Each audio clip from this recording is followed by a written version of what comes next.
All right, we're on the air. So, where do y'all want to start?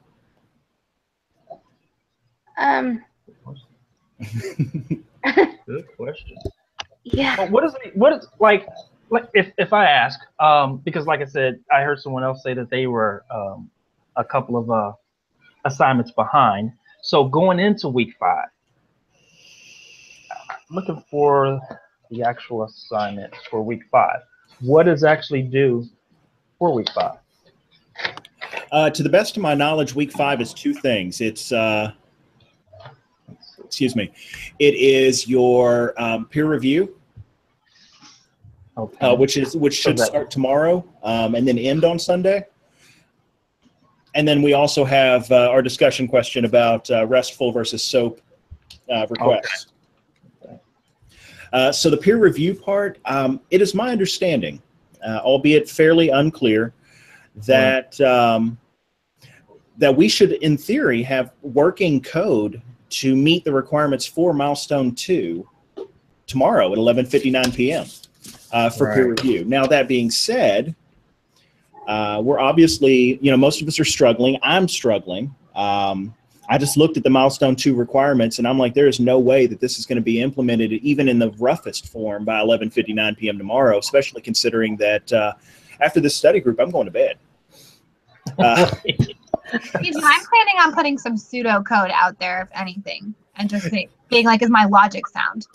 Yeah, and that's probably the best thing, especially when it comes down to, to dealing with a peer review, is if you can't write the code for it, at least let us know what you're thinking. And that's what I tell, I tell my students and my junior devs to do. It's, if you don't have the code for it, that's fine. We can sit down and work on that. Tell me what you're thinking. So pseudocode works. Honestly, comments work. Now, I can't speak for your individual peer review group, but if I got a project to review and it was mainly full of comments and you tried, I get it. I know where we are in this class too. It's definitely been pretty tough. Right. So that's my thoughts on it. Again, if you may want to reach out to the instructor on that. Okay. Now, do got a thing in group chat talking about going over basically anything ranging from Spring MVC to Milestone 1 to Milestone 2. So here's what I'm going to do with that. If y'all all want me to kind of run through a real quick and dirty Spring MVC app, I can do that. I actually just did that about 15 minutes ago anyway. There is something I wanted to point out in case y'all haven't been following the discussion board as diligently as I have been. Unit testing. Apparently, that's going to be a thing for y'all, which kind of blew my mind. Because I know the curriculum that most of you have gone through so far, and no one's taught you unit testing. So what I'm prepared to talk about tonight is what unit testing is, what it's meant to accomplish. And then as we get into next week, once I've had a chance to review the Java-specific unit testing platform, I'll be able to talk a little bit more about how you might implement some basic tests on your project in preparation for turning in Milestone 2 as your final submission there. Okay. But unit testing is exactly what it sounds like. It's simply testing units of code. So you've got, as you're building these Spring MVC applications, what you're doing is you're splitting your code into separate concerns, a model, a view, and a controller. The model being representative of your data, you could very likely have some unit tests there, tests that just simply say, hey, I'm calling this method and I'm asking for data. Is it returning data? You may also build a test, like mock up some data, and then write the test that says, hey, based on this data that I know should be there, is it returning to me the way I expect it to be returned? The basic gist behind that unit testing at the layer where you're working on your database, at the model, is to say, is my model working correctly? When I ask for data, am I getting anything back? Your view is probably going to be the hardest thing to test, and frankly, I wouldn't spend any time trying to test it. Most unit testing platforms, and I can't speak for JUnit yet, I'm going to look into that over the next few days.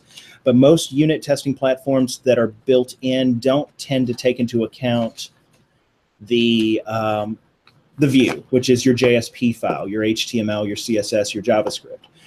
That tends to be tested by other testing platforms like Selenium, but that's well outside of the scope of this class, so I wouldn't even worry my mind about it, especially as hard as it's been now. So we know that the model is the data and the view is the HTML that presents that data. The controller is a class and a method that manages the relationship between those two things. So the controller reaches out to the model and says, hey, model, give me data. And then it reaches out to the view and says, hey, what should this look like? And it puts the two together and then serves it up to your end user. So I know that was really, really quick. Does the basic concept of unit testing and the basic concepts behind the MVC architecture, do those pretty well make sense? Did I move too fast there? I think for the most part it does. Just you know, so maybe seeing it in action, being able to see it in action will give us a better view of things. Yeah, and I'll start a screen share here in just a second. Actually, let me go ahead and share my screen.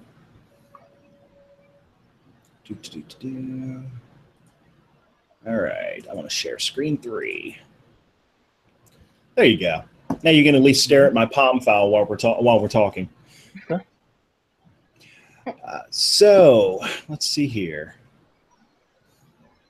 Let's talk about Spring MVC. So by default, Java EE or Java Web Apps does not really have a explicit MVC implementation. So it doesn't explicitly do model view controller architecture. Now, prior to us getting into the Spring material, we were able to emulate most of that using servlets. So we would create a servlet, and then the servlet would get all the data together for us, and then it would push it out as part of the response to the standard issue JSP file. Do y'all remember working with that earlier in the course? Yes. Mm-hmm. Cool. So Spring MVC jumps in and just says, all right, we're going to make this easier, because most web application development technologies, the one I work in is ASP.NET, so it's your Microsoft stuff, your C#.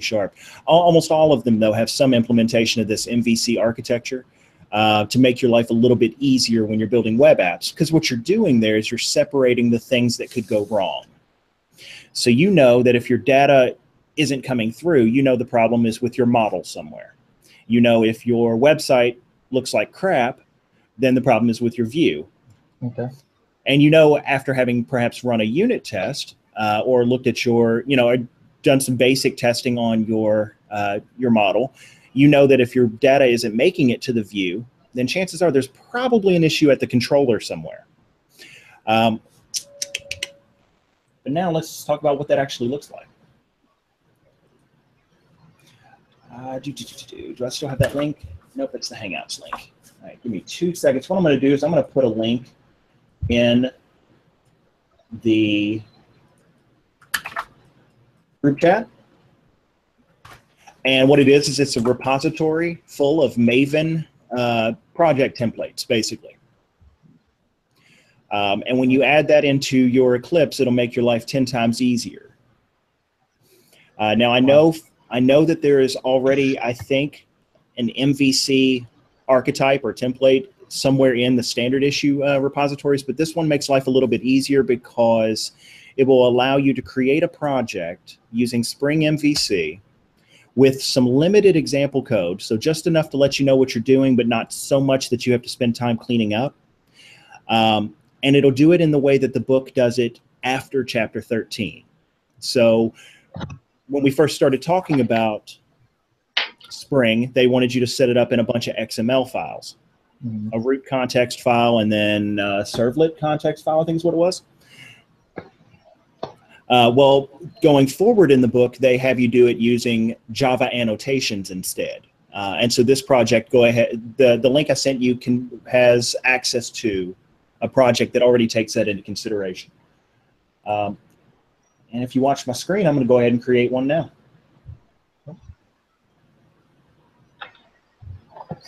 new Maven project. That's fine. Is this being recorded so we can view this later? Yes, it is. Okay, good. And this is also, if you take a look at the YouTube channel, this is also part of what happened in video 1 that I recorded. Okay. It's that Spring MVC video 1, I think is what it was. Okay. But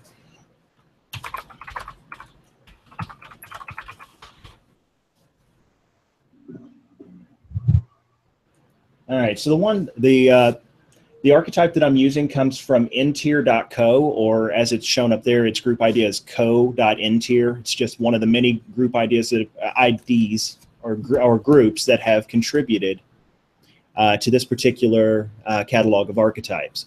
I'm using the spring-mvc-archetype artifact ID.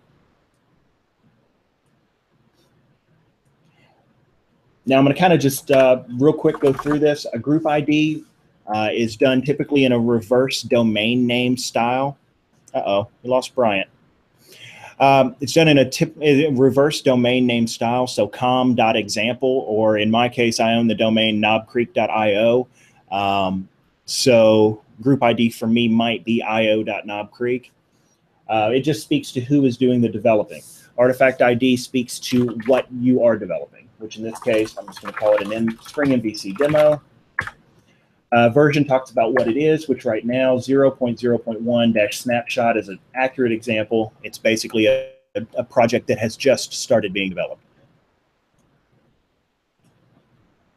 All right, and it's going to do some things. I'm going to go ahead and close out some of these extra windows so we can just talk about this one project. All right, so you'll see it created a new project for me called Spring MVC Demo. The points to kind of point out to you, kind of relate things back to the book, is that you'll see that by default, it's giving you the Maven dependencies that are required for the Spring framework. So Spring Context, Spring Web MVC, Spring ORM, which you'll get into later when you start working with databases. Spring Test, which is your test suite. So we were talking about unit testing. That's where part of that would come into play. And then a bunch of other libraries that are needed for various reasons. The servlet, JSP support. I'm amazed that they haven't thrown the standard library in here yet, but that's all right. Whatever. All right, so that's your POM file. It just adds a few additional Maven dependencies. Now here's where things get fun. It creates 2 separate Java classes for you. So this is already done. And this MVC configuration.java takes into account the ability to configure a Spring implementation using Java annotations.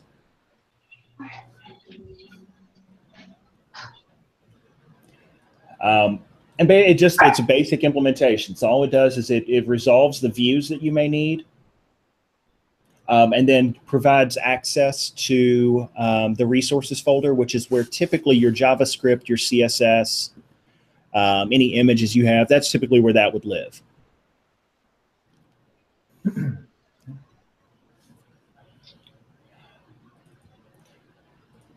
And then this is where the vast majority of the work actually happens, inside of your home controller. So the MVC configuration class, it just, like I said, it just sets up the Spring MVC configuration, sets up your basic mapping. So when I ask for the root directory of my web application, where does it take me?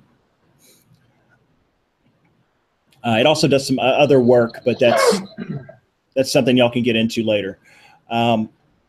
And then the basic controller setup that it has for you, it's a home controller, and it just contains one request that you can work with, and that's a test request.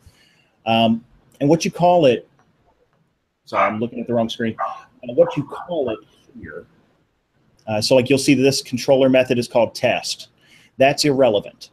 You can call it whatever you want. Typically, people will actually name their controller methods after where it is mapped. So for instance, we know that based on this annotation here, request mapping, it says that for all requests that go to the root directory, that's what this slash is, do whatever is inside of this method. And in this case, all that's inside of this method is a request to say, hey, let's just give them the home view. The home view being the JSP file. So I'm going to go ahead and do a Maven install on this real quick. And then a Maven, and then run it on the server so you can kind of see what's going on there. This is just your basic hello world kind of application.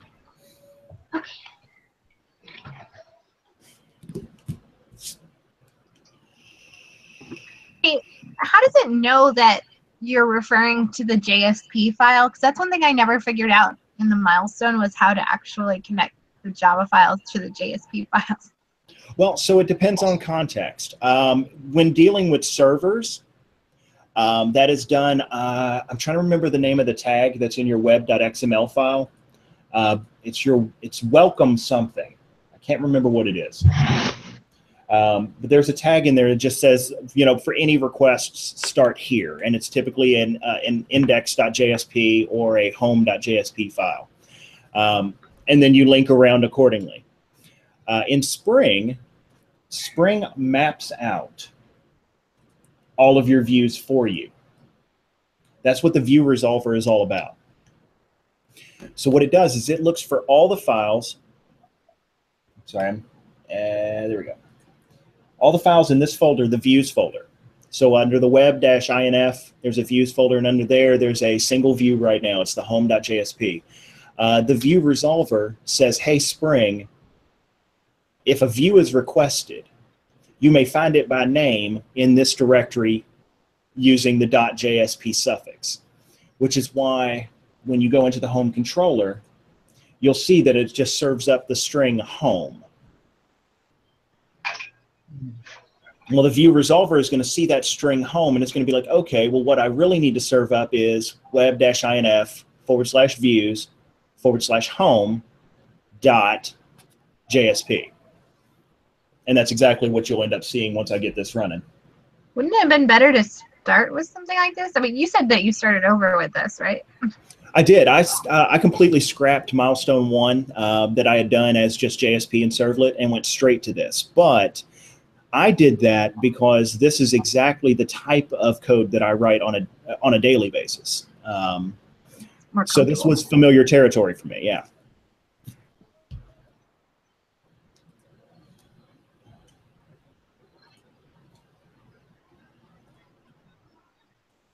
So could we possibly send you our stuff so you could look at it to see if we did it right before we submit it? Or would that be too much? I'll be honest with you, that would probably overwhelm me. Yeah. Okay. I mean, I'm not trying to be mean. Normally I'd be all about it, but I'm barely hanging on. Yeah, I totally understand. All right, so the first thing you can try reaching out to the instructor though, because he did offer to look at mine and send it back to me. So he's left his office number, I guess, on one of the posts. You can just try calling him. And he has also been looking into the discussion board and our peer review groups and offering up advice on our submissions there. He actually gave me some advice, which honestly, he told me that I basically needed to make sure my customer care form or my support form went somewhere once the form was submitted. And honestly, I was just so tired when I submitted that I didn't even care.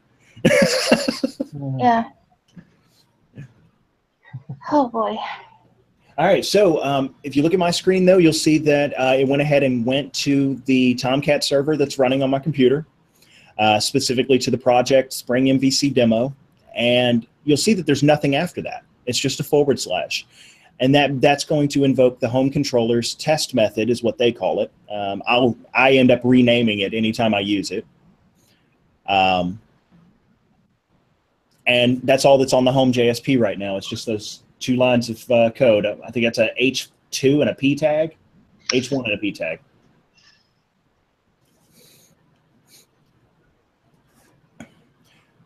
So that's the basics of getting a Spring MVC thing going.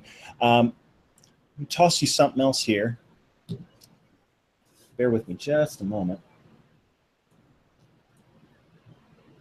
So what if we wanted to create something else. We wanted to have another page they could go to. Forget this home directory. We want them to be able to go to, say, an About Me page. Basic stuff, right?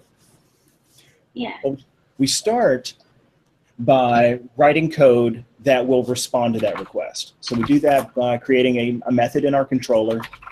It's going to return an instance of an object called model and view. That is a specific Java object that exists in the Spring architecture that basically holds both a reference to the JSP file that you're going to end up using for this, as well as any data that may be required to support your request.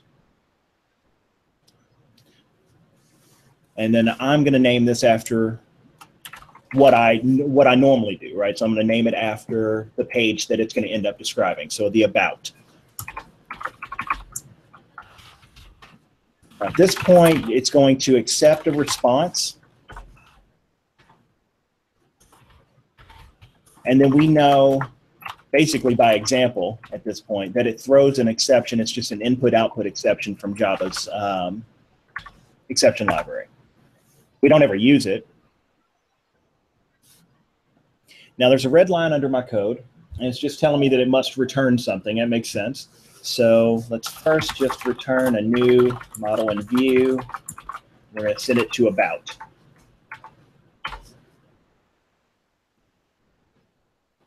Go ahead and save what I've got there. And then I'm going to go into my Views folder, and I'm going to add a new JSP file. And I'm going to name it exactly what the controller is expecting, so about.jsp. Are y'all able to see the text on the screen okay? It's small, Yeah. but It's small, but we got it. Yeah. All right. And so when you create a new JSP file, it automatically generates all this fun stuff, most of which ends up needing to be updated, but that's beside the point. At least it gives you a heads up as to what you need. For the record, all of that. Go. You'll have to forgive me. I'm a little anal retentive about the appearance of my code. So, Yeah. All right. So at this point, you're just dealing with standard HTML. So real quick, I'm just going to grab some generic text.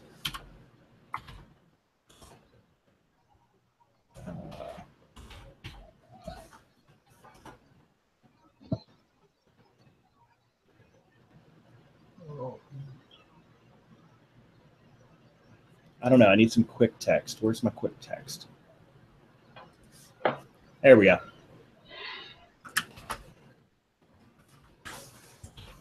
Throw it inside of an HTML P tag. This text literally makes no sense. It's just an industry default when you need some crappy text to throw on a page real quick to make a point.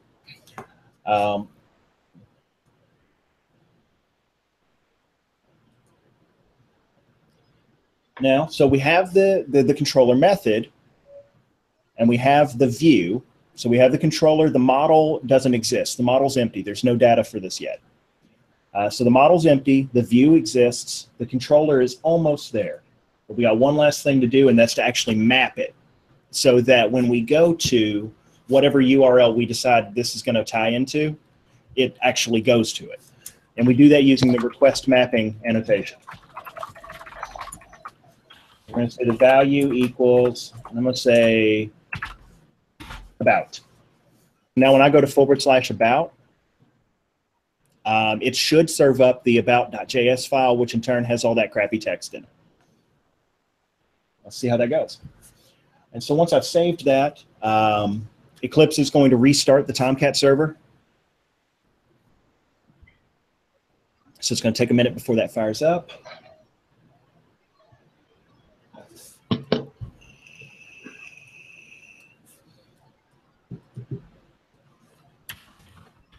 Now when I go to /about, I have my crappy text.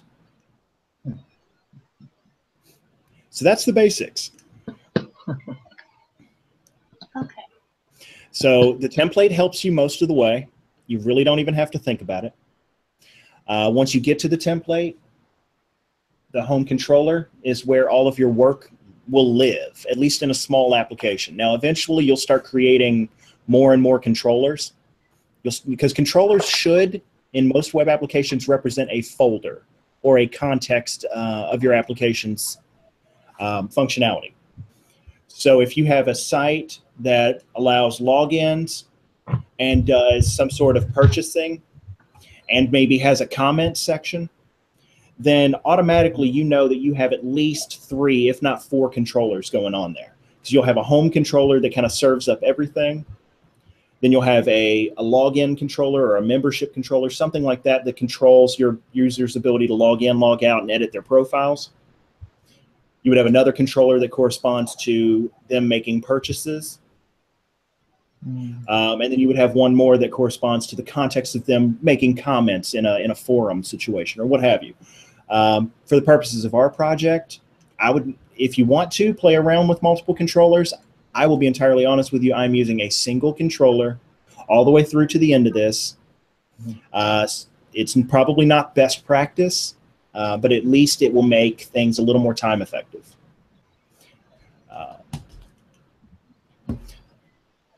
Okay. Cool. So here comes some new hotness. Getting data from your database to your view is a little harder than this. This is just serving up static HTML. But if you have data coming from a view, or coming from a model and going into your view,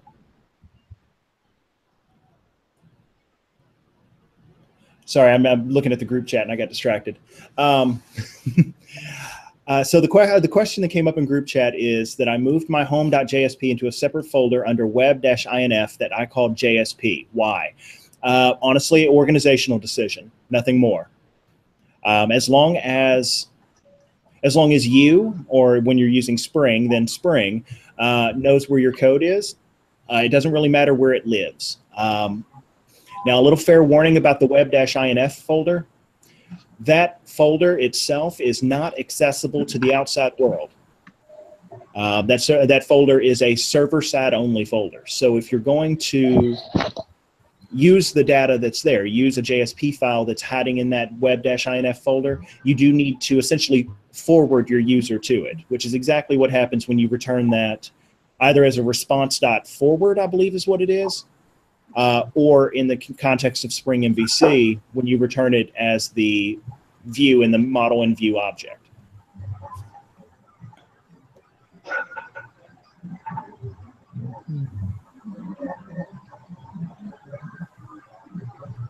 All right.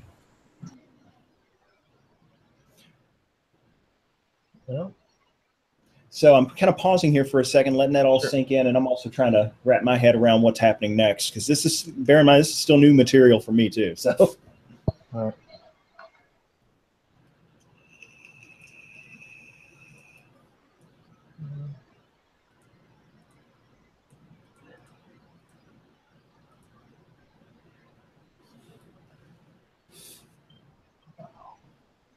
All right, I'm going to stop sharing for just a second.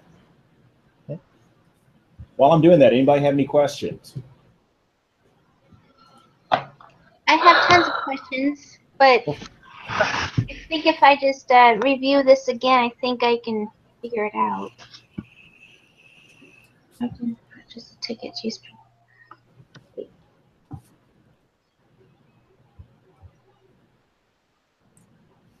Well, I mean, if you have questions, fire away at them. I'll answer them the best I can, but I mean, I'll be honest, I'm still in the same boat as you are, so there may be some stuttering and some trial by error.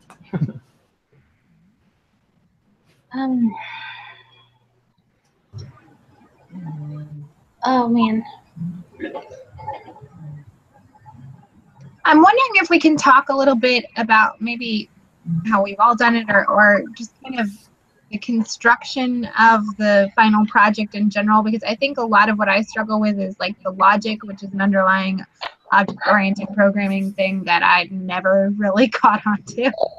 I'm trying to explain this. So maybe like just talking about the objectives of like going into milestone 2 and what we think we're supposed to be getting out of that, what we're supposed to be delivering?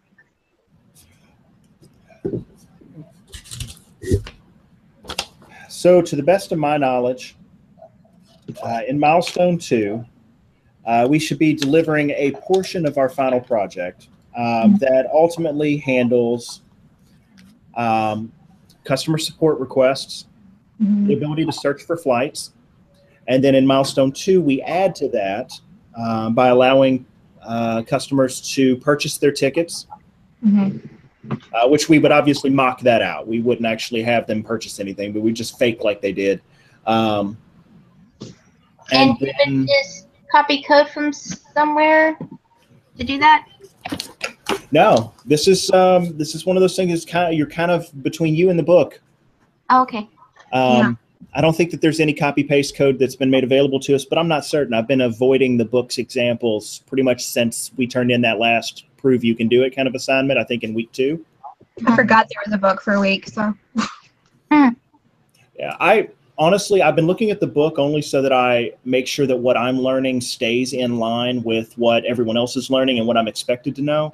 But I'm not using the book to actually learn this. I'm using YouTube videos, Google searches. I mean, bear in mind, I do a lot of this already, so it's just a matter of learning how to do it in the context of Java. So Google searches for me can be fairly effective. No, in general, I mean, like when I started trying to design mine, I was thinking, oh, I obviously have to use a database because how else would I get all this flight information and store user information and everything? But then I realized that no, we weren't supposed to, or we didn't have to use a database, and that's good because I probably couldn't have figured that out anyway. But so when you go and you say like create a user login for milestone 2, we have to make it so that users can log in and quote unquote purchase tickets. Do we basically like hard code the information that they're giving or getting, or I mean to mock it out? So that would be what I would do as part of my development process, because I tend to tell people to break this stuff down into very small, manageable bites. So the first thing I would do when implementing the user login capabilities is I would put a spot on my homepage for them to log in, just a spot where it takes a username and a password and it has a button to log in. Get the UI there. Once I have the UI there, I would then say, okay, well, how do I manage this? How do I connect these UI elements to my server and ultimately to my database? And I'd be like, well, in order to log in, one must first have a profile, right? So I would handle that UI issue next. I would create a separate JSP, another HTML page, basically, that has the form that you would fill out to create a new account. So now that I know I have both of those on the front end, I would actually leave them open in another monitor and then start trying to figure out how to address what happens when you use them. When you build the form, are you using PHP or Java or HTML? Oh, HTML. Okay. Oh, okay. Now, I'll be honest, I'm cheating when it comes to a lot of my user interface stuff. I'm not designing any of it myself. I'm actually using a user interface library called Bootstrap, Okay. which makes everything insanely pretty. I'll be honest, I'm a developer, not a designer, so I can reproduce pretty. If someone were to bring me a Photoshop file that had a pretty website on it, I could make that. But I wouldn't know what to make it look like otherwise. So I always default to Bootstrap unless I'm specifically in a design class. Then I cry a lot. So am I understanding right that the Java files and the JSPs don't necessarily talk to each other? They both talk to the server? That's an easy takeaway from the Spring MVC, yes. Okay. The model should never talk directly to the view. Now you can do it. In Java, you can totally do it. They have an expression language that allows you to reach out directly into your Java classes and do all sorts of things. You shouldn't. Because that complicates your code if you think about it. Because now when your database isn't acting right, you have to not only look at your model, you also have to look at your view, which is manipulating it too. So it's usually best to allow the controller to manage that relationship. And by the way, I did not buy Pluralsight. Oh, good, because I didn't even know what it was. Yeah, you can get a 30-day free trial of it, which I bet you would get you through to the end of this class. The Eclipse stuff is not great. Yeah, honestly, YouTube's more helpful. YouTube is infinitely more helpful. Now, the problem I've had with YouTube is that not a lot of the tutorials on YouTube use the same technologies in the same way as we're being taught. And that's why I've been kind of screencasting my work as I can, trying to balance the need to, to kind of put things in context and also not hand out the answers. Yeah, no, that's exactly my problem too, is trying to apply it to what I'm trying to do. So I do want to get back to the concept of getting data from your model into your view. And to do that, I'm going to make my life a little bit easier. There are a couple of Maven dependencies that I need to add to my project to make this work. Two of them specifically, the JSTL package and then also the tag library package. So I'm going to add those. Oh, I'm not screencasting. Stand by. There we go.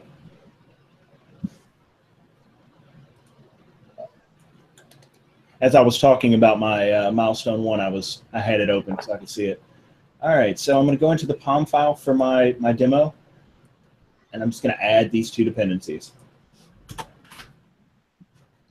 I added JSTL, which is the standard tag library, and then the tag library dependency itself, I believe, is supporting files for the Java standard tag library. I'm not 100% certain. There are some docs for that. And where do we find that? So in your book, it starts talking about using the standard tag library. I'm not entirely sure what chapter that's in. Because I'll be honest, I skipped most of the week 3 reading, and I am just now catching up on week 4. Okay. So this whole discussion question about RESTful and SOAP services, I'm going to have to take that from experience and not from the book. Hopefully it flies. Yeah, I just Googled that shit. I mean stuff. So. Oh, That's fun. that is funny. I curse like a sailor. It is a byproduct of being a developer. Yes. Yeah. I tend to say the F word pretty much like punctuation.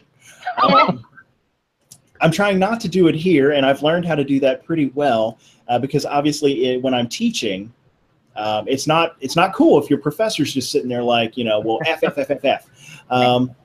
I mean, some of the younger students might get down with that, but grown folks are going to look at you and be like, come on, seriously, just teach me some stuff. So I bring that here too. But anyway, so I've added the tag libraries, at least as far as Maven dependencies are concerned. And as soon as I save my POM file, that's going to go ahead and start downloading the jar files that are necessary for that. So the JSTL jars, the tag library jars. You really don't even have to worry about it. You just have to know that JSTL is what you need to do what I'm about to do. Okay. So the next thing that's going to happen is we need to talk about including the JSTL in whatever page we're working with. And the way you do that is a lot like the way you pass on the encoding and the content type. And I'm not entirely sure what they call this in Java. It's basically a special set of tags that Java evaluates before it renders your page. And in this case, what we're doing is we're just saying that given a tag library, whose specifications can be found at, and then you have to put in this URL that explains what you're trying to use here. We're going to use these tags with the prefix C. It's just a really easy prefix to remember.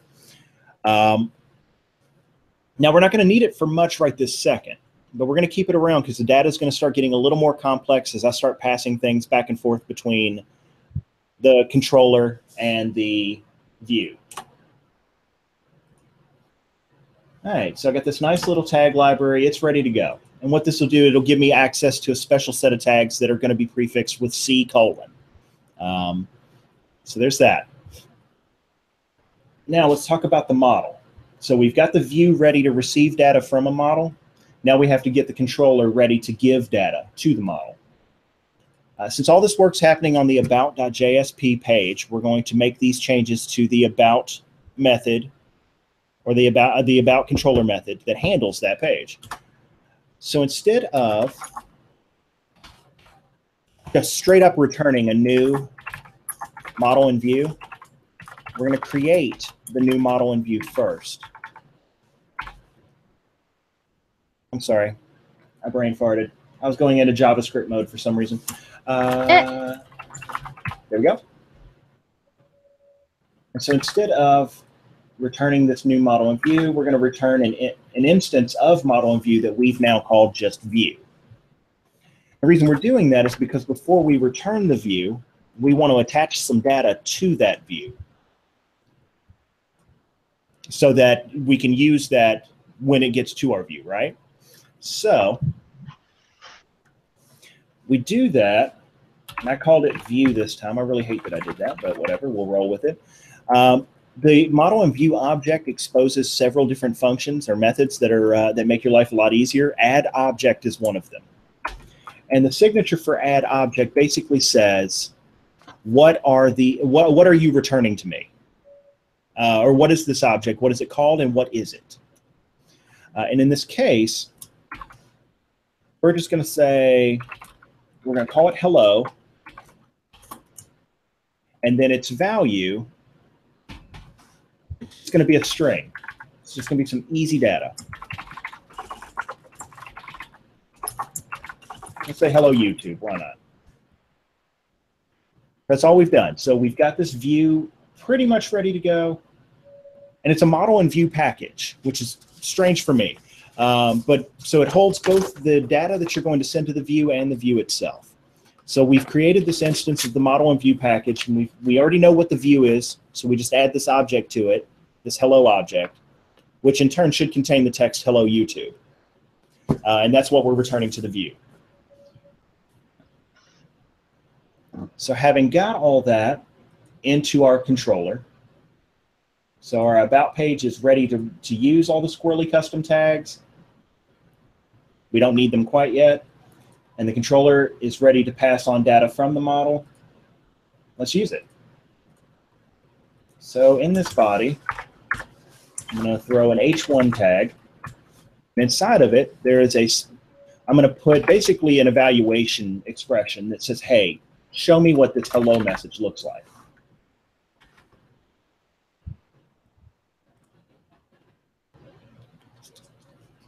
Now it's mad at me. I'm curious why. Okay, never mind. It just didn't like that extra space I had there. All right, so I'm going to save this. I'm going to do an install and then a run at. And hopefully I haven't made a fool of myself.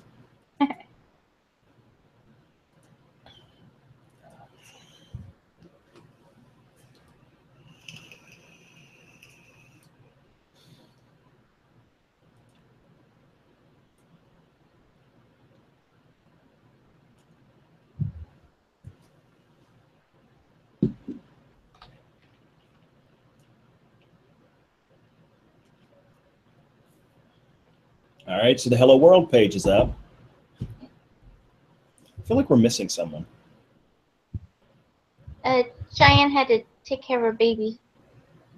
No, yeah, she's still logged in, though. I guess it's just me. Yeah, I just came back to you. Oh, hello. Welcome back. All right, so when I go to this About page, let's hope it doesn't die. There it goes. So now that data that I put in, that I kind of faked like was from the model, has become part of the view. And that was managed by the controller. But it gets a little more complex even than that.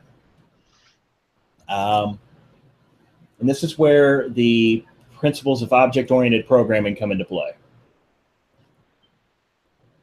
So, knowing what we have there, I'm going to go ahead and just comment this out for now. I tend to comment out code as I'm learning it, mainly so that when I go back to add some functionality, I know what the heck I'm doing. So we've got that. Now, so if you ever get a chance to look at some of the code I've written for like my milestone 1 or whatnot, you'll see that I added another folder under that Spring MVC demo, or in my project, it's something else. It's a model folder. And what that model folder is it is a series of Java classes, and all they have are properties and then getters and setters that represent a complete thought or an object that I want to ultimately pass through my application and into my view. So I'm going to do that now. I'm going to create just a real basic one.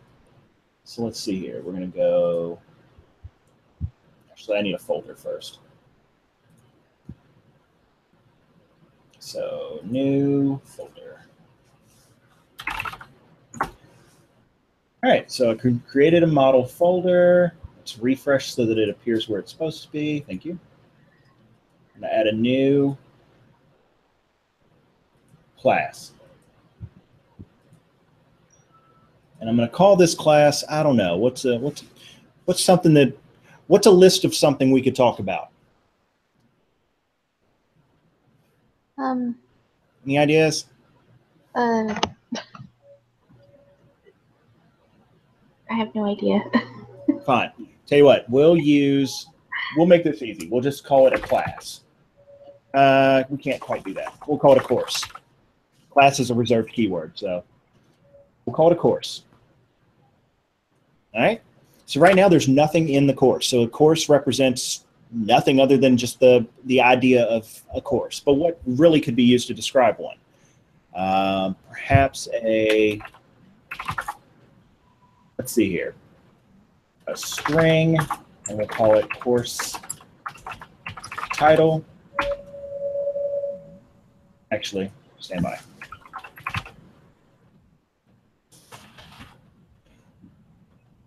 There we go. So we created a course title. We're going to create the course number. There we go. Now, typically in Java development, we're taught to write our own getters and setters. So what grabs course title and sets its value, and then what grabs course title and returns its value. Eclipse will do a lot of that for you. So I'm just going to let it do it. If you ever want to know, you just hover over it and it'll give you a drop-down menu, and it's the second quick fix option. It'll say create getter and setter for whatever this property is. Okay. And then there you are. Cool. So, quick and dirty Java code. So that represents something we're going to talk about, right? We're going to talk, it's apparently on this about page, we're going to talk about a course or a series of courses. So let's start by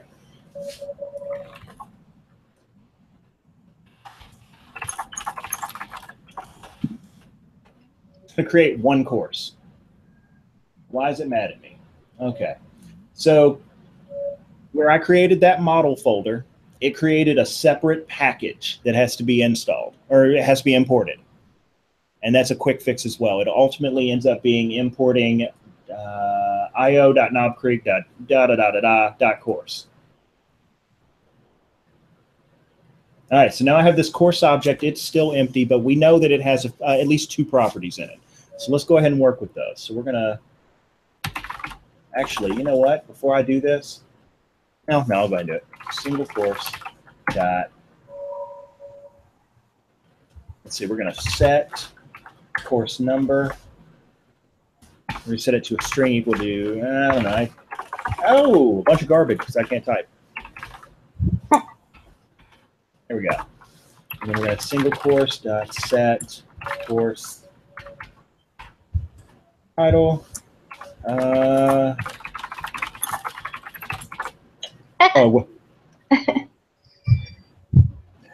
Oh, all right. So we have a single course. Now that we have that, let's go ahead and attach it to our view.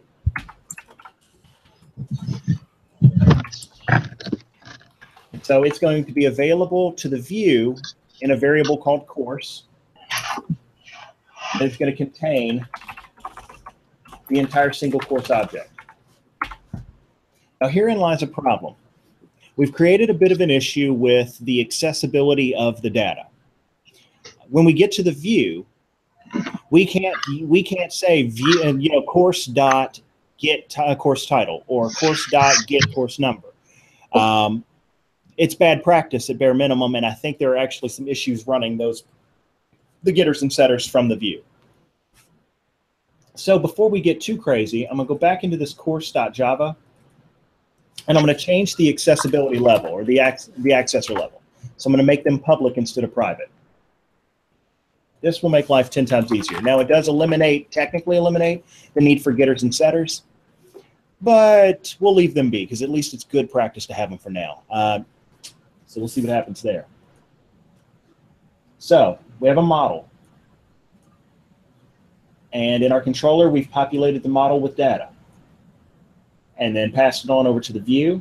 So now we have to make sure the view is ready for it. So the view is looking for something called hello, which no longer exists.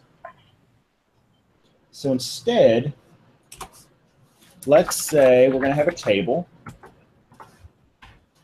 and it's going to have a header, and it's going to be the course number. Oh, sorry. I suck at HTML apparently today.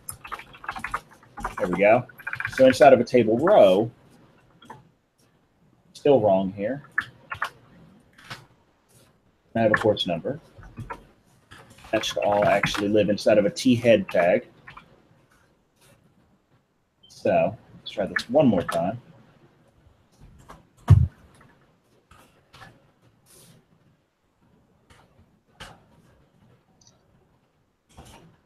All right, make sense so far?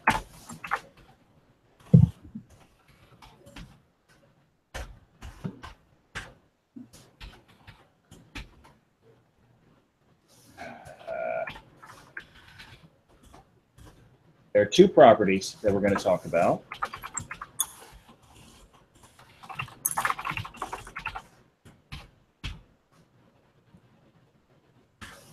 All right.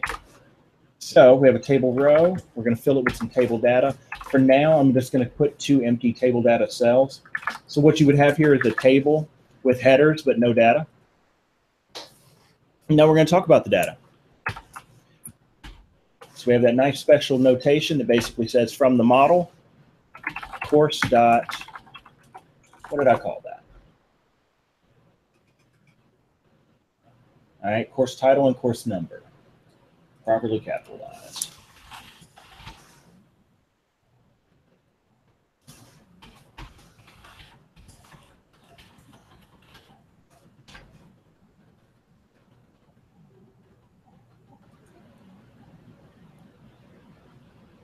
All right, and then we'll go ahead and run this bad boy and see what comes of it. Oh, it's already running at the server, so actually, I may just be able to do this. Nope, it died. All right, so when you make a JSP change, so an HTML change, that can be done while the server's still running and you don't have to restart it. But when you make a Java code change, like I did with that class file and the changes I made to the controller, you do end up having to restart it.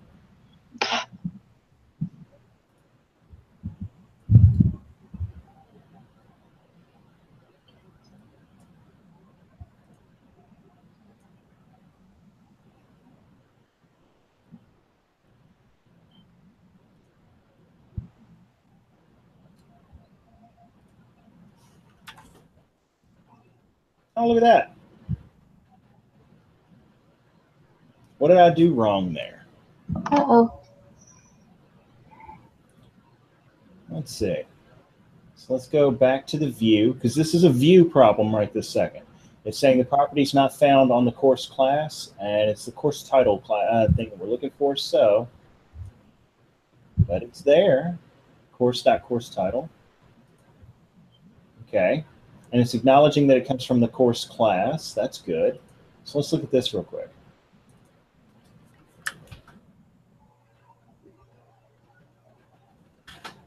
Okay, there was no difference there.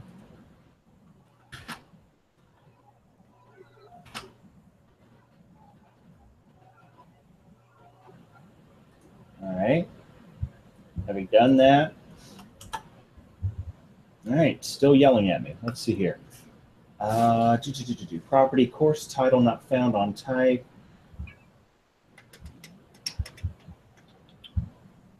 All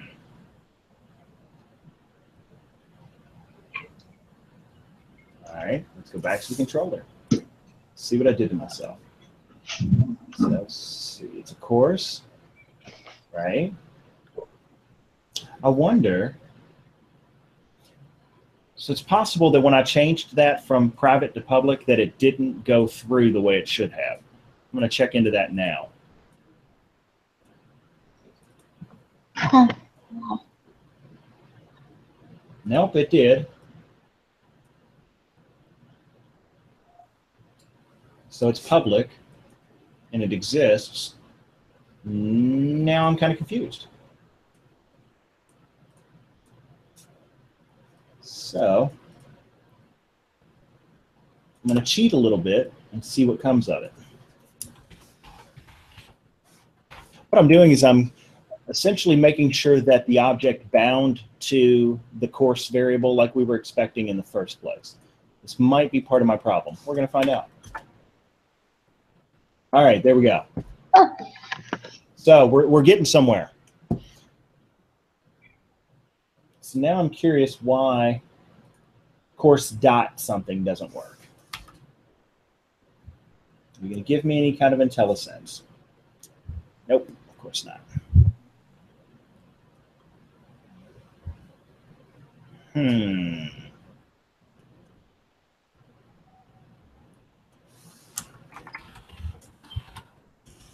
this should be course number.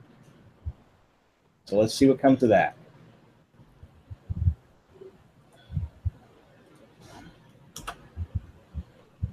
All right, nope, it's mad at me. Let's see what happens.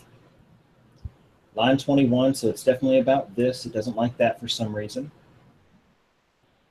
It's not telling me, oh, there we go, property not found. So it's not finding my properties. I'm not sure why that is.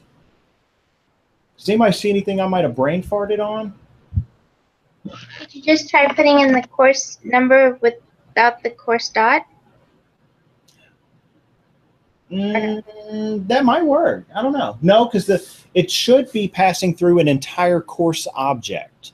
Ah, okay. But that being said, let's give it a spin. It can't hurt.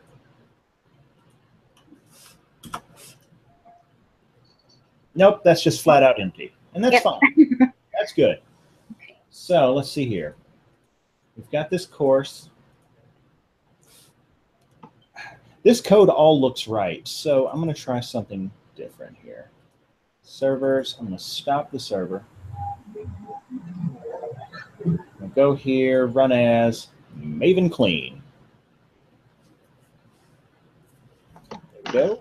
And then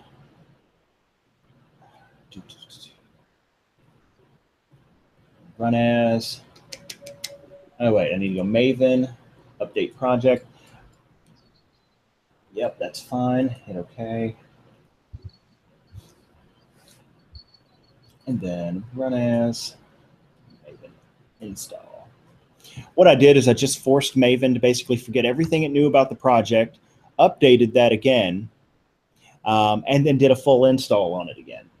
So hopefully any code changes that may have gotten missed because of some glitch in the matrix will have resolved themselves in this way.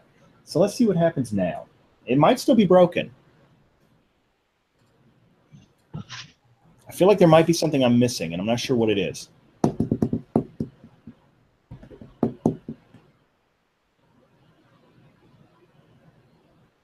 So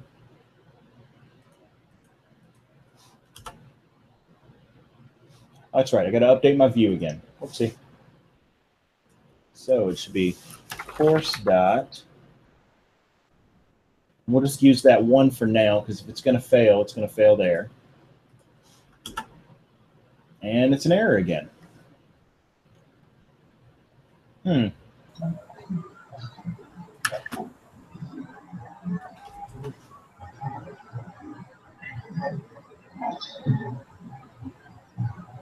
Just a second. What I'm doing is I'm cheating. I'm Googling it because for some reason my brain is just not working.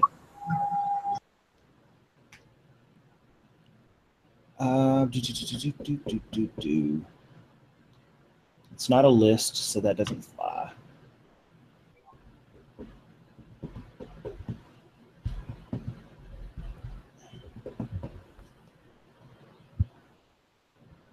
Okay, but I have that.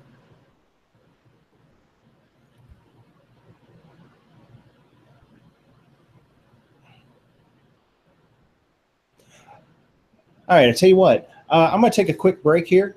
Grab a glass of water while I think this one through, and I'll be right back, all right? Okay, sounds good. Yep, no problem.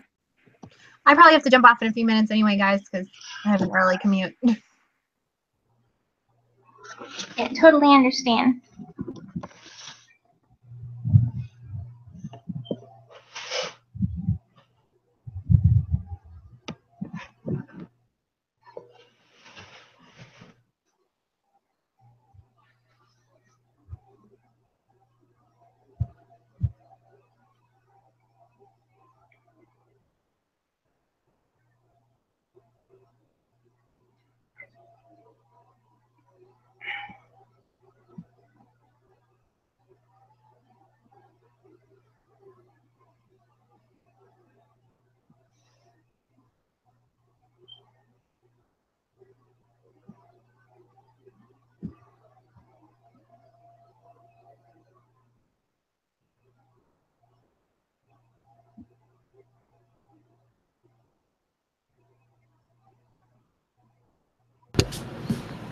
All right, and I'm back.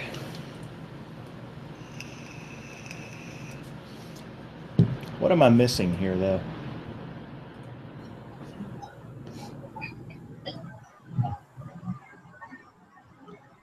Have you accessed it that way in the past? I did once at the controller level. Sorta. Actually, let me try that. Good call. I was like, you could pass it as its own.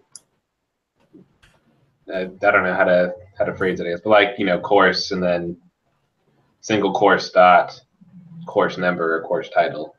Well, so what I'm doing is I'm passing it right now to the view in a variable called course, and it is that instance of course that we called single course in the controller.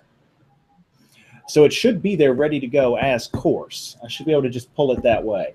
Now I'm curious if there's some sort of issue with that. So let's try, just for giggles, change it to single course. Which means we have to be mindful of it here. So we saved all that out. Oh, cool. It reloaded it. Let's see what comes of it. Nope, it's still fighting me. So it has to, this exception, the property not found exception, typically comes up in a JSP page when a class does not have a public getter method for the mentioned property. But we know that it does. There's the course number, there's the course title. So I'm confused. So the next step, for me anyway, is instead of running this just straight at the server,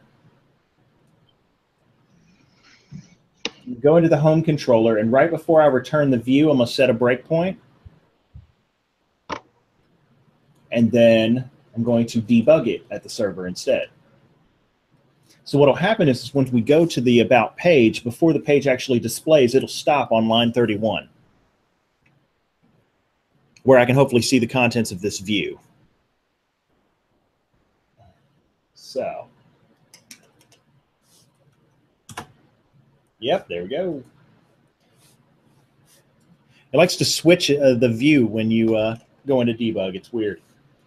So view contains a model map and a reference to the view itself. So we're going to look at the model.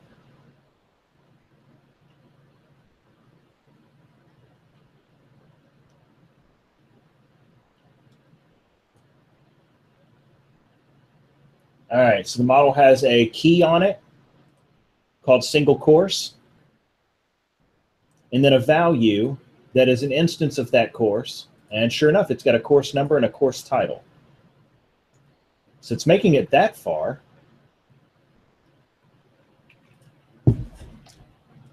So, providing model to view.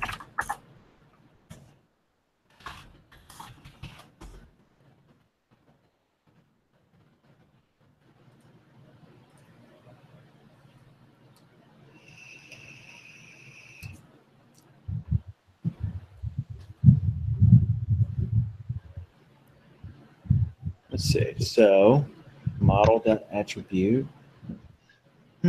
Let's try that.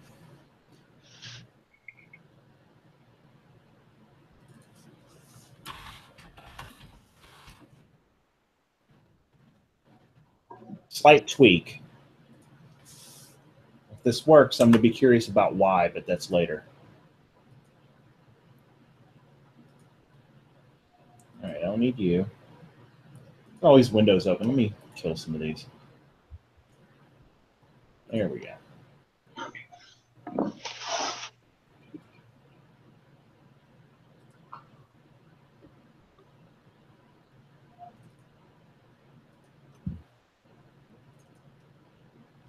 All right, so there it is. Everything's wired up. So I don't think that actually works. Let's find out.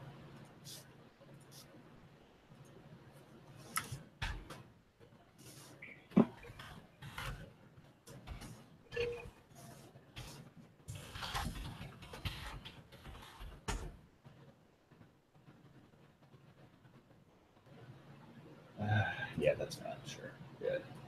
Nope. Now that's interesting. So it showed the page. It didn't show any of the data.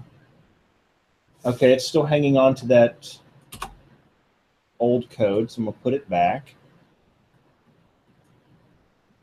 When I refresh it, it should get very upset with me. I'm actually going to kill this breakpoint. I don't need it now.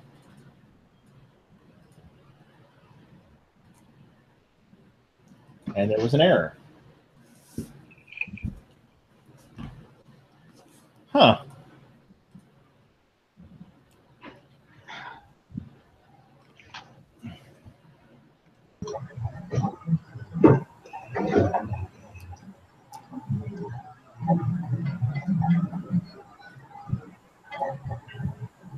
That's not it. I'm not sure it would help prove a point or not, but on your view add object single course line, if you were to do single course dot course title, would that even pull through? Just if you're trying to get a specific property of it. Let's see.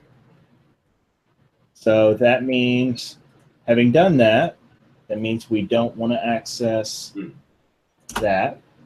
Yeah. So there. And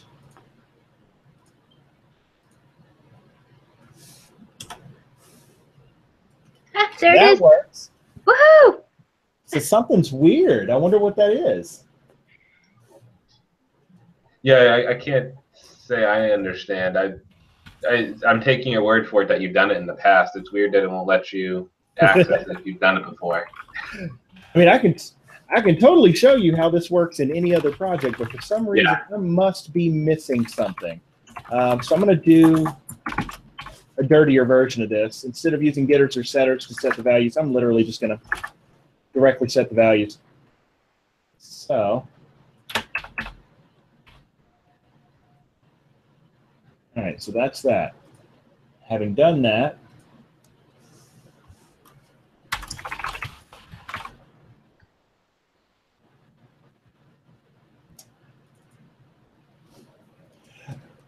Something fun about Java that I've not been able to do in my line of work is debug the view. So debug the JSP file in this case. So what I can do now is when I run this again, it hits my breakpoint.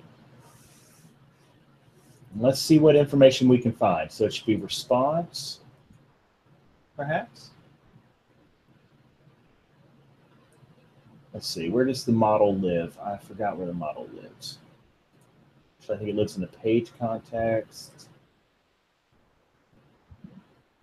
Nope, maybe not. No, that is not it. That's the request. That's the page context. That's the response. That's fine, bump that, watch this.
Is it?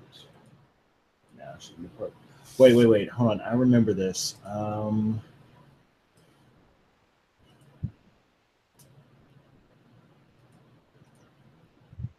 right. Yeah, no, I'm out of ideas here. I can't see what's there. And I know as soon as I let go of this breakpoint, it's going to die. So, tell you what, let's try this.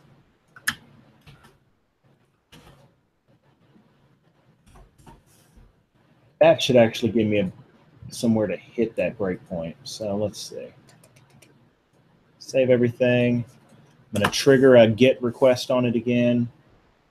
It should hit the breakpoint, but it doesn't. There we go.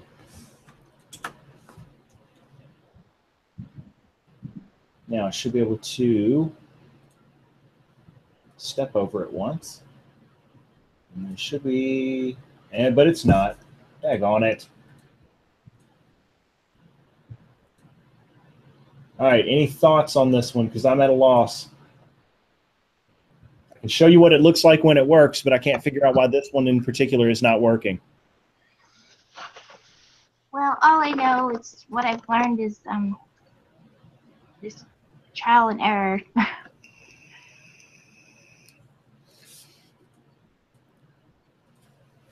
But I wouldn't even have a clue.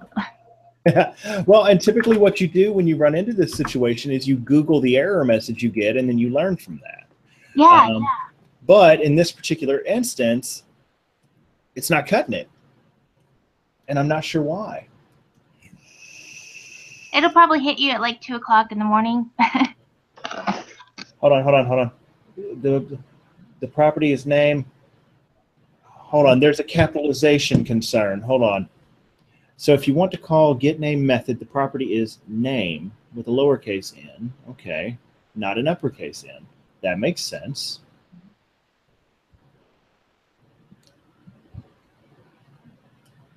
Let me try something. This is going to be silly, but I'm curious if this doesn't work.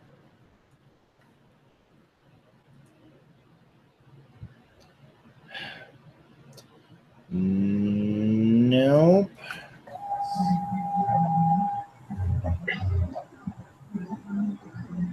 You just changed the capitalization here, right? Yeah, I'm just changing it in the view, so it shouldn't make any change to the object itself. That was just one of the suggestions that came up when I Googled it, and I'm not sure why it is being such a pain in my butt. Wouldn't you want to update that in the Java class, or your Java class for that too, if you're updating it here? Not necessarily. There's apparently some squirreliness, at least based on what I'm reading here, about how property names translate into like JSP files. Gotcha. Because the way they handle it, it's not a direct relationship between the property itself and the property you're calling. It's a roundabout way of getting to the getter on the property. So I'm going to look a little closer at that class file and see if maybe I haven't screwed up the getter somehow. I'm actually going to, a good call would be to compare it to existing working code. So let's see. Look at my model for search results. All right. Yep, get set, get set. Okay, so everything looks good there. Anything special about it? Nope. All right, and when I look at the JSP that calls upon it, that works out just fine.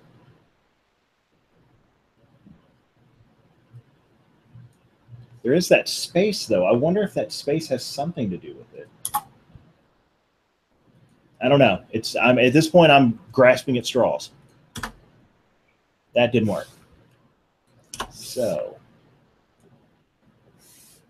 what else about this table makes any sense? There's a format tag. There are the C tags, but I'm not ready to use that yet.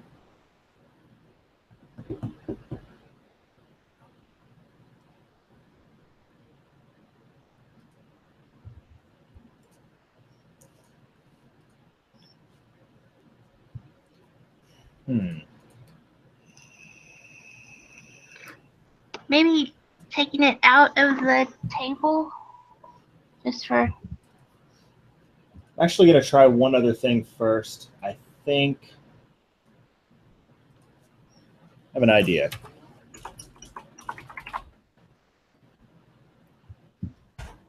Oh.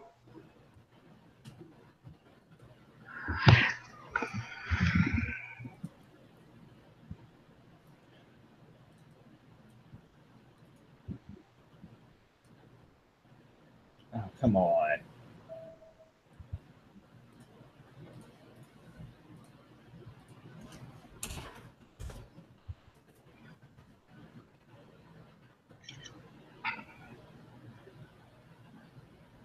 All right.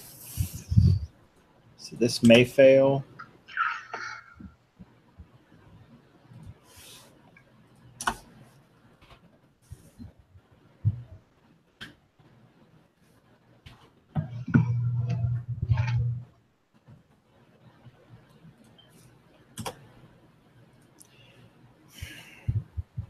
Why is this not working? That is so flippin' weird.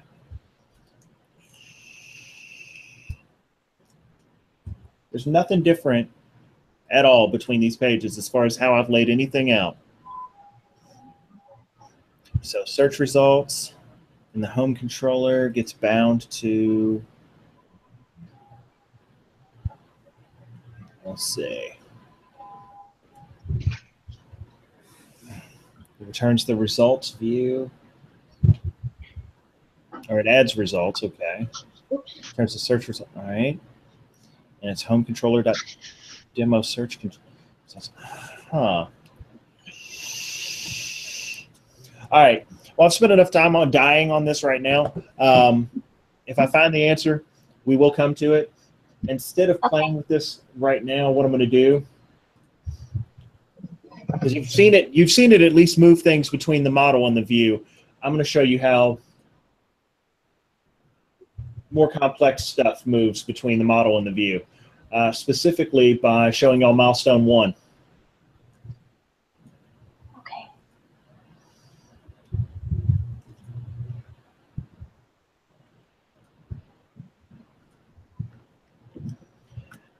And I'm just going to run it first so that you can see what it does. put that in a web browser. Hang loose.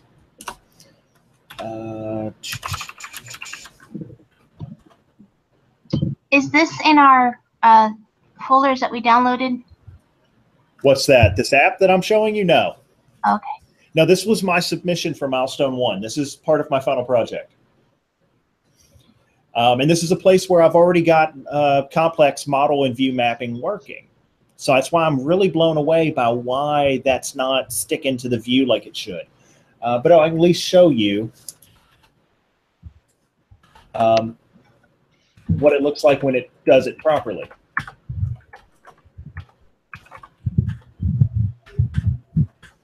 All right, so what I'm doing right now is I'm just filling out a very basic search form that I put together. When I hit submit, it's going to reach back to a controller. So I'll show you what that code looks like before I submit it. So this form, go back to the web browser for a second. All right, so this form, if you take a closer look at it, this form tag posts back to the air travel service, the search controller method. All right, so be mindful specifically of this post method.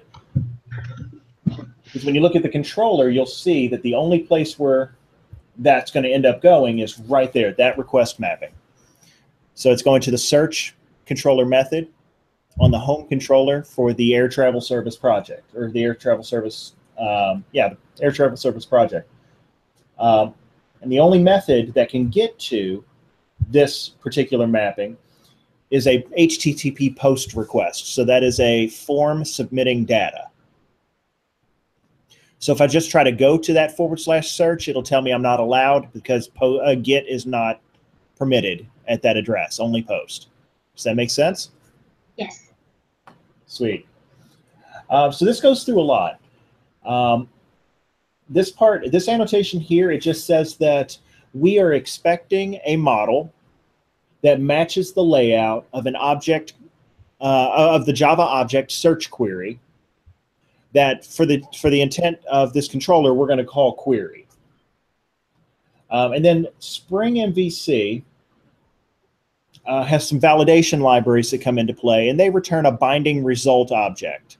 And basically what that says is it looks over the form and it says, hey, is this data that I got back from the form valid? Now, that I don't even think that's in the book, to be entirely honest with you. So we can just move past that. So that form is going to it's going to ultimately say if the form is garbage, then just send them back home because they didn't do it right. Okay. Otherwise, take the data from the form and use it against some database. Now, you'll see that right there, it's just calling a method called generate demo airfare. And all that does is it mocks up, it fakes data. Once it's done, it then creates a model. So that instance of the model and view Java object called model. And the view it's going to pass out is the search results view.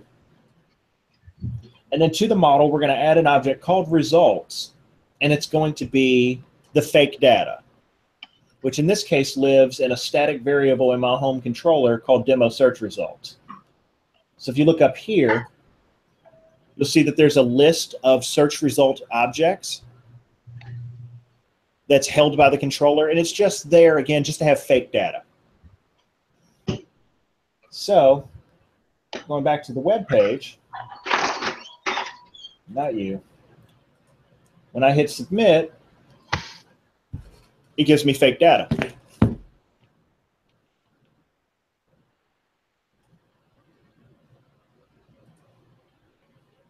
Excuse me. The view for that, so what generates that website or web page we just saw, looks like this. So this is where we pulled in the tag library. Now this is another type of tag library. It's a formatter. It allows you to take whatever data you've got and put it in a specific type of format so that it looks right. Otherwise, things like the airfare value may be, 185.26372. And so what that format library does is it just says, no, make this look like currency. Come on. It's currency, make it look like currency. And you'll see that I'm using the Java standard tag library. It has a tag in it called for each. So it loops through the list of fake flights from the controller that were passed into the model. It loops through those in that results variable. And what it says is that for each one of them, we're going to call it item. Right? So we know that it's going to generate 5 fake results. And for each one of them, it's going to generate this table data. So you'll see it's accessing the departing airport, the arriving airport, and then it's using the formatter tags to make things look pretty, but ultimately it's accessing the item arrival date, departure date, and then the airfare that I generated for it. So that's what happens when it looks correct. I'm still trying to figure out what in the world is going on with that one page. It just doesn't make sense why it's not working. And I'll probably figure it out sometime tomorrow while I'm at work.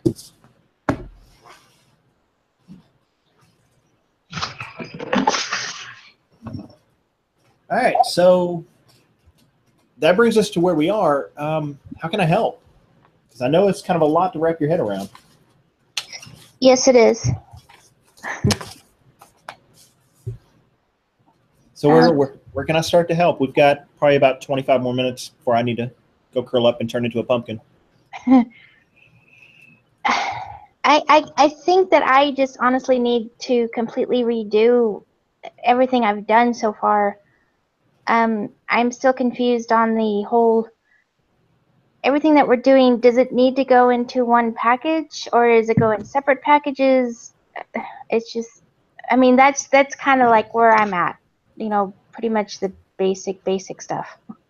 So this is a common problem that comes up with a lot of developers where they get lost in project organization and architecture.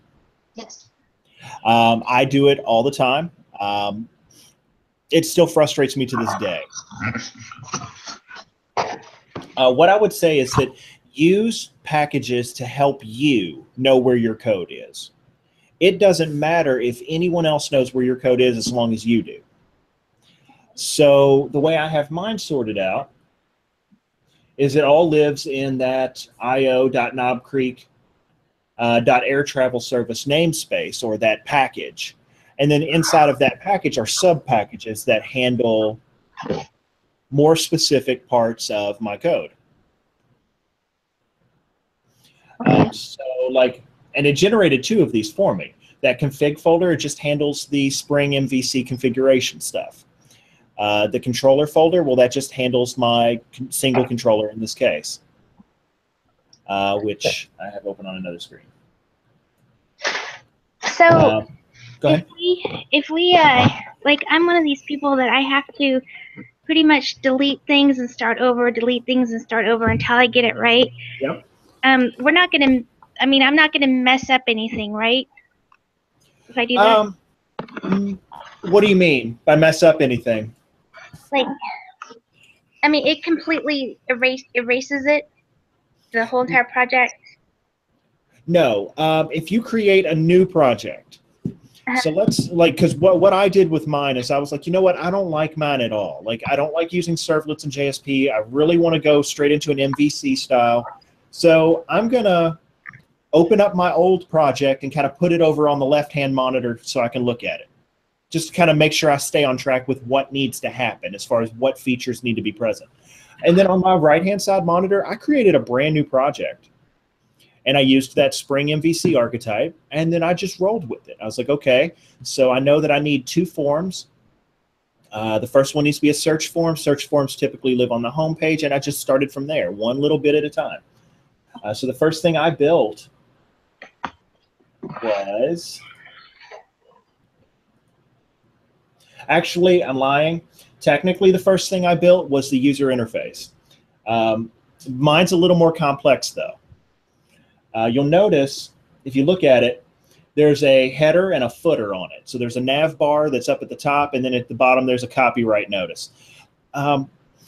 The reason I did that is because I have to learn things in a familiar context. And if you take a look at just the general appearance of this user interface, this is exactly what a brand new MVC project looks like when you build it in Microsoft's technology. I had to mimic that. It's one of those things, I don't know what's broken about me, but it had to look like that so I could start from that place. So to do that, I built the user interface. So I said, all right, for my user interface, it's important that my user interface have that header and that footer so that it looks exactly like I expect it to look. Okay.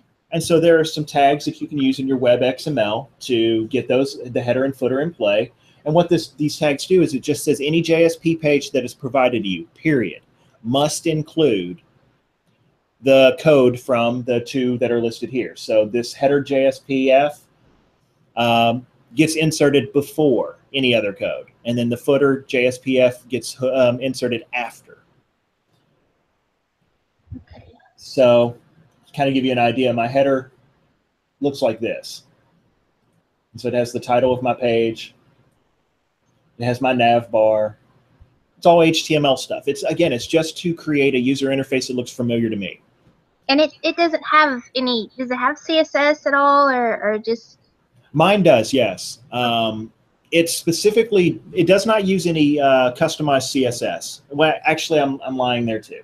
It uses a single line of custom CSS. Oh. Or no, I thought it did. Turns out it doesn't. Okay. So what it's doing here is I am using that user interface library I was talking about called Bootstrap. Yes. And so I'm using CSS tags, so the link tag, to pull the CSS file for Bootstrap straight from their servers. I'm not even worrying about moving it into the project right now. This was a quick and dirty way of just getting it up and running so I had something to submit. I didn't feel like fooling with moving things around yet. So that's the CSS that's in play. Bootstrap, though, also requires a little bit of JavaScript. And so in my footer, because all script tags in web applications should typically go at the end of your body, I've got a required library called jQuery that Bootstrap relies on. And then I have the Bootstrap JavaScript library. And I don't even have to think about what's in them. I just know that they have to be there. Because once I've got those things in play, the CSS file and the two JavaScript files, everything in Bootstrap is handled at that point using CSS classes. So like the fact that, if you look at this nav bar highlighted on the screen, those CSS classes are all that determine how that nav bar looks and works. So that's a little squirrely, though. And if you wanted to look into it, the website for that is getbootstrap.com, I believe. Okay. It's a really interesting user interface library if you're just not design-minded at all. Okay.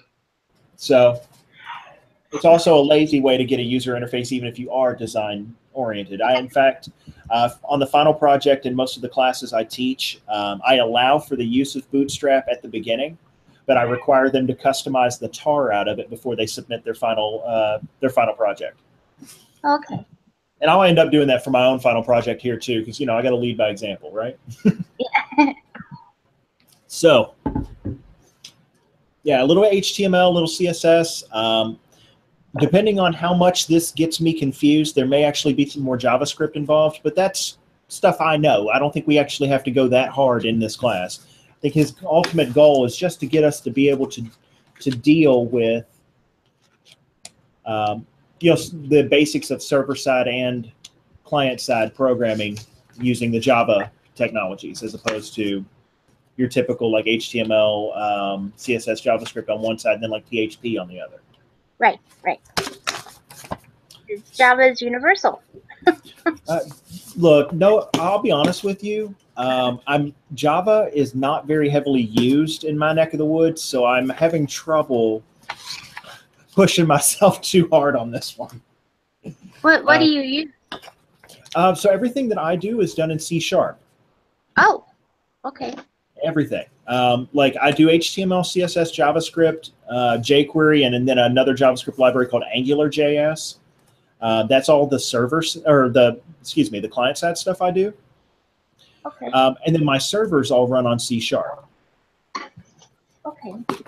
Yeah. So instead of Tomcat, it's Internet Information Services, and instead of Eclipse, it's Visual Studio. But otherwise, it's basically the same layout, especially if you're looking at the project I have in front of you. It was intentional. I didn't want to have to hunt too hard for things. I just want to go where I know they are. Right.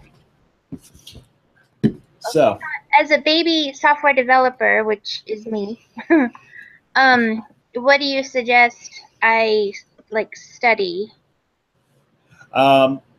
Is that in the context of this class or in the context of being a developer in the real world when you graduate? Being a developer in the real world. The first thing I would do is I would look at the most commonly needed programming languages in your area. Louisville, Kentucky, which is the market out of which I work. I don't actually live in Louisville. I'm about 30, 45 minutes away. But in Louisville, Kentucky, it's a very heavy C#, Microsoft, that kind of town. So I want to get paid where I live, so I made it a point to learn C# despite whatever other academic pursuits I had. You know, in undergrad, they were trying to teach me Java.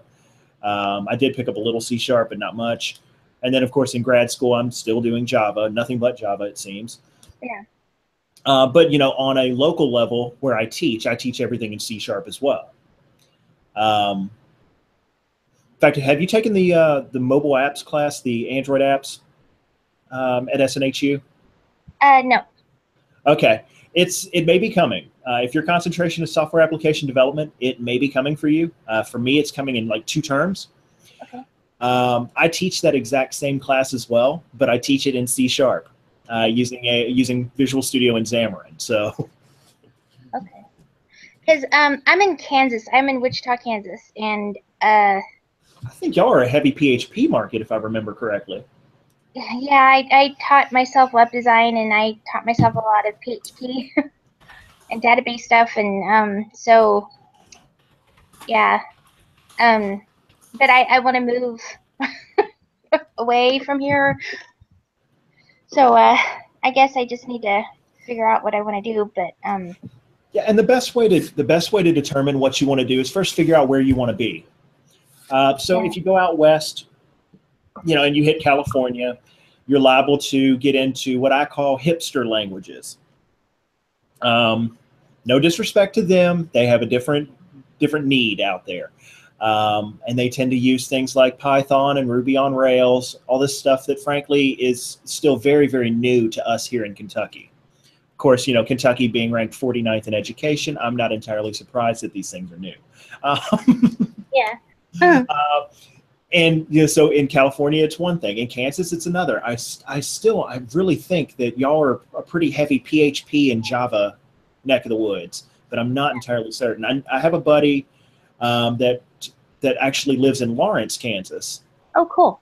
And he tells me that most of the work he does it ends up being in PHP, but that may be the exception and not the rule. So that's what I would do. I would look at like Monster.com or Career Builder, look at the developer titles that come up and see what their requirements are. And usually, let me see, I'm actually going to just developer. You said you're in Wichita? Yes. So let's just take a look. I'm looking at Monster real quick just to kind of see what they have. So first thing I see is PHP. Okay. The next thing I see is Python. Yep. I do see some C#. Wow, it looks like it might be hit or miss out in your neck of the woods. Okay. Let's see, SQL. Here we go. Application developer with text systems. That'll be interesting. I love those folks. C#. So who knows? You might actually be sitting in the middle of a C# market. I don't know. Yeah, because I have a funny feeling I'm going to end up in Colorado. So, yeah, I just need to figure out.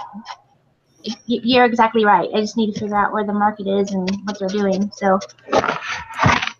Yeah, I mean, it doesn't take long to kind of figure it out. There are also, Usually every major city has some sort of like bulletin board or Slack channel, someone that you can reach out to and just be like, hey, what kind of developers do y'all really need out there?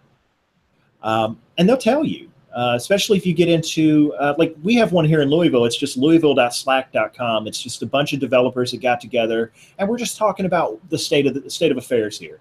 And that's often what I hear is just C#. Oh, hey, random Java shop. And of course, we fight over other technologies too, because it's going to get to a point where you are overwhelmed with the number of technologies that are being asked of you. Right. It happens to me all the time. I've been doing this for a hot minute now, where it seems like every week I'm being asked to at least investigate some new technology. So focus on the main stuff. So you already know HTML, CSS, and JavaScript are absolutely required. It's a given. Right. So at this point, what JavaScript libraries do they like to use? So are they using things like Angular, or are they using Knockout? Okay. Or Kendo? I mean, they may just be using Kendo. Who knows? And then on the back end, they're going to tell you exactly what the baseline technology is there. C#, Java, PHP, might be Ruby on Rails, could be anything. Okay.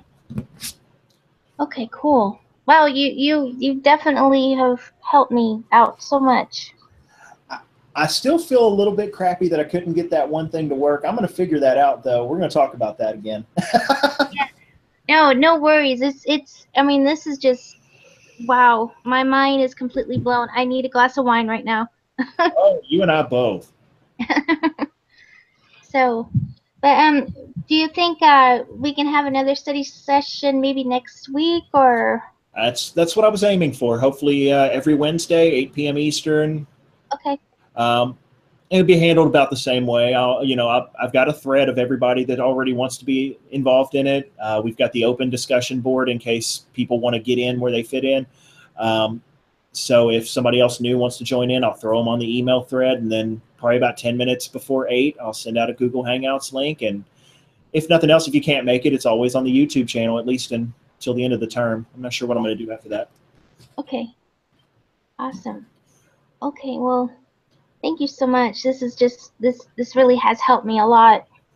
So, yeah, I'm just gonna dive into it tomorrow and just figure it out. There you go. Well, and spend some time, if you haven't already, with those other videos that I posted. Those are even shining examples of me getting this thing I was trying to show y'all during the study group. I got it to work there too. Yeah, yeah. I'm gonna figure this out. It's probably gonna be something stupid, and I'm gonna end up emailing y'all at like 10 a.m. my time, be like, "This is where I brain farted." But we'll get there. And don't worry if you. I'll put it to you this way: if you screw something up, know that I just screwed up in front of you, and I've been doing this for a minute now. Yeah. So I mean, everybody screws up. Oh yeah, yeah, definitely. I mean, this is huge. I mean, this class, I had no idea how hard this was. So. This is a bear. Like I did, considering the other classes that I've taken, I did not expect this. Yeah. Now, your concentration is software development? Yeah, software application development. Yep. Yeah. So, cool. Yeah, I do that when I first started, and I got talked out of it to do website design, and then it just went downhill from there. So I'm basically starting over. So, but well, hopefully you've avoided some of the tougher classes that I see coming in my future, at least. Yeah. Because if this is an indicator of how hard some of the classes can be, this is going to be a bear. Oh, geez. Yeah. Okay, well.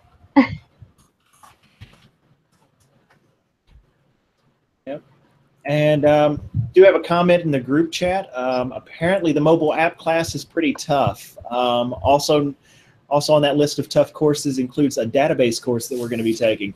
I'll be honest, I'm not too worried about the database course at all.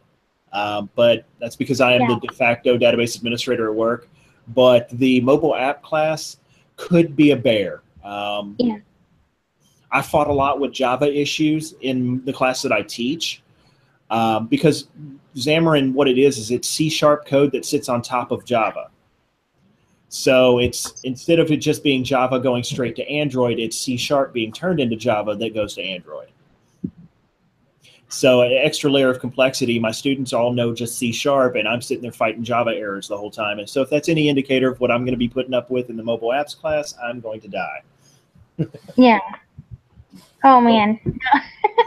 Let's just tackle this one, and Right. then we'll One tackle small that. chunk at a time.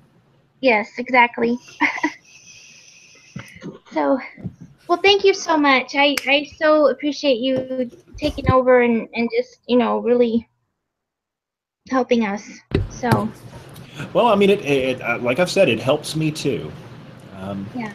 Because I mean, being put on the spot where I don't have the answer to something, or where I have broken something and I can't fix it, it really puts a fire under my butt to learn more about it, so that the next time I can be like, hey, here's where I messed up.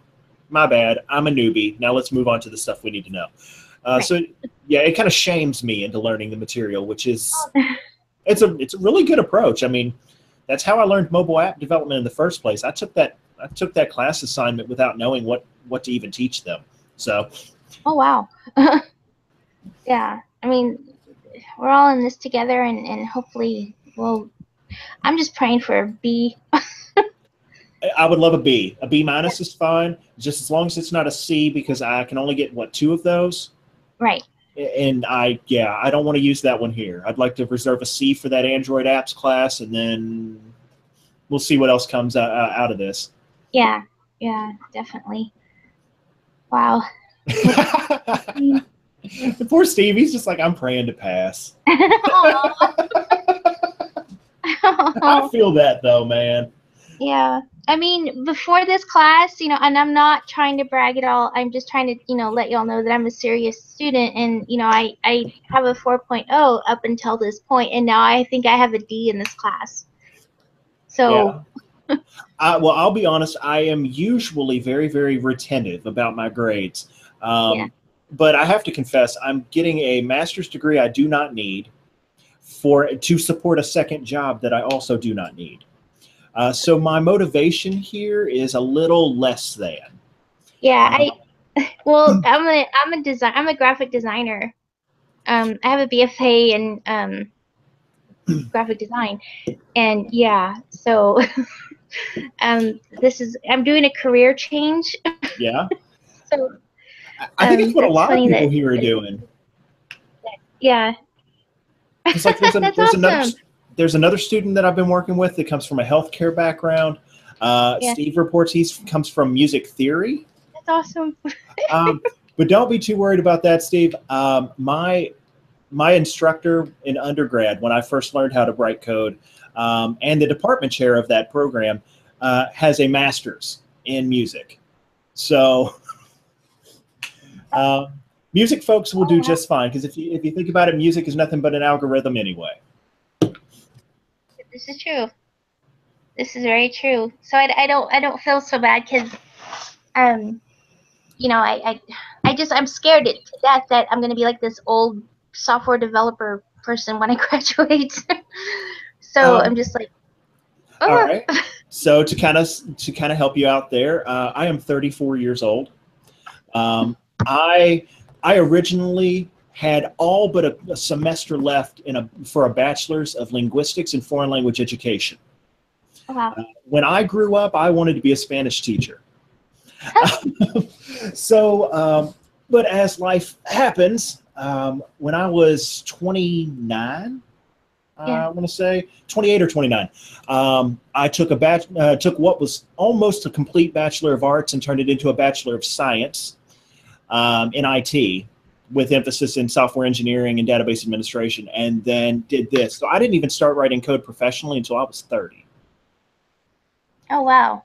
Well, I'll be just honest with you. I'm 42. No, you're not. And I am. Yes, I know. I sound like Smurfette, but so I did. I was a senior designer for about 9 years, and I did pretty well, but my salary was less than my degree, and I was like, screw this. I want to make money. Yeah. So And plus, I love coding. So, but code. yeah, Go ahead. No, you go ahead. I was going to say code is a love-hate relationship. You're going to hate your job for hours, and then all of a sudden your code is going to work. You're going to finally figure it out, and you're going to be like, this is the most awesome thing in the world. I can take these ones and zeros and turn them into an infinite universe of just randomness, whatever I want it to be. Yeah. Yeah, I just, I love it because it's like a jigsaw puzzle in the sky kind of thing. And if like one comma is missing, the whole entire thing is screwed up. So, oh yeah. It's just the semicolon is the world's best hide and seek champion. I'm just saying. Yeah. So, well, you guys have made me feel really, really a lot better because, I am a blue shirt at Best Buy here in Wichita, and I work with pretty much 20-year-olds. Yeah. But you guys have made me feel a lot better about switching my career and I'm just. And don't take this the wrong way, but we need more of you in the developer community. And when I say you, I mean we need a woman. The development community, for the most part, is overwhelmed with heterosexual white men. Yeah. And that's not a big pool of creativity, right? I mean, it's not a big pool of diversity. Women and minorities, they bring so much of a different mindset to the table that helps us be better developers. Right. Yeah, I just and plus with my design background, I'm hoping I can bring like, some creativity. So, but who knows? But I'm just really this is what I wanted to do in the first place. I should have just stuck with my gut, but I was too scared, I think. It's never too late to make the change, though. Yeah, that's adding to that pool. But yeah, so wow, I really hope that we can continue doing this. So. Oh, definitely. I mean, I've got this on my schedule through week 10. So I think week 10, when we all get together, it really we shouldn't even broadcast it. We should literally just have a debriefing or a diffusal. Just kind of talk it out, hug it out if we have to, whatever we got to do. Yeah, exactly. With lots of wine. Yes. Oh, yeah. Break out the webcams and the really good wine, and definitely don't broadcast. No. Because me liquored on wine at 10 o'clock on a Wednesday would not be a good look on YouTube. I'm just saying. That's funny. So, okay. Well, I will definitely get on this, and if I have any questions, is it okay to email, or should I just wait till next study time? Oh, email me, definitely. I have my school email on my phone, and I answer it pretty religiously. It's the instructor mindset. I see a .edu email address come in, and I just answer it by default. Okay. So cool. Awesome. Okay. Well, thank you so much. I really appreciate it. Not a problem. Okay. Well, y'all have a good evening. All right, you too. Okay, thank you. Night. Bye-bye.